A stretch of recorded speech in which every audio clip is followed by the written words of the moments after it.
Alright guys, so this is an evacuated tube. Basically it's based on the principles of a thermos. What makes these solar collectors incredibly efficient is that they store the sun's energy.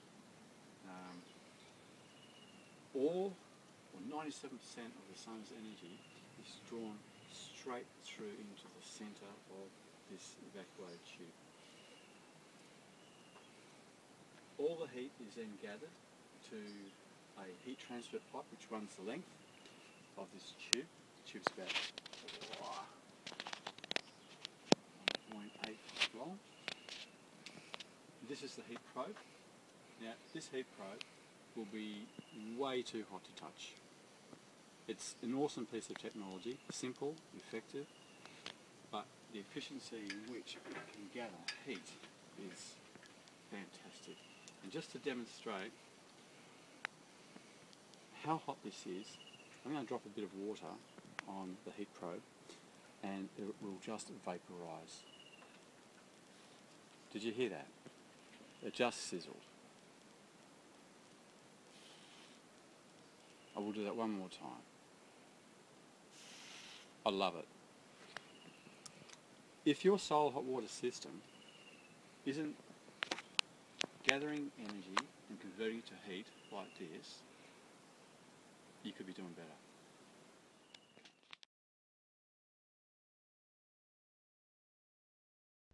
So the picture shows the sun shining perpendicular to the evacuated tube.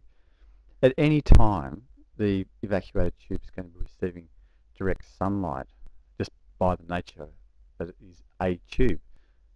This is a great advantage over a flat plate glass collector panel because the panels are not effective until the sun is about 30 degrees at to the angle of the flat plate glass collector.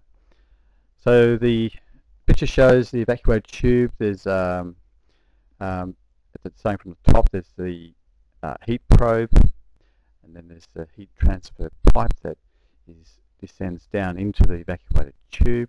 There's a little bit of fluid there at the bottom, not much, and it quickly turns to steam because 97% of the sun's energy is absorbed directly into the through the glass and is drawn into the heat transfer pipe, where it heats the small amount of fluid, which quickly turns to steam and rises to the heat transfer pipe, and this heat is transferred to the manifold where the water is travelling over the heat probes.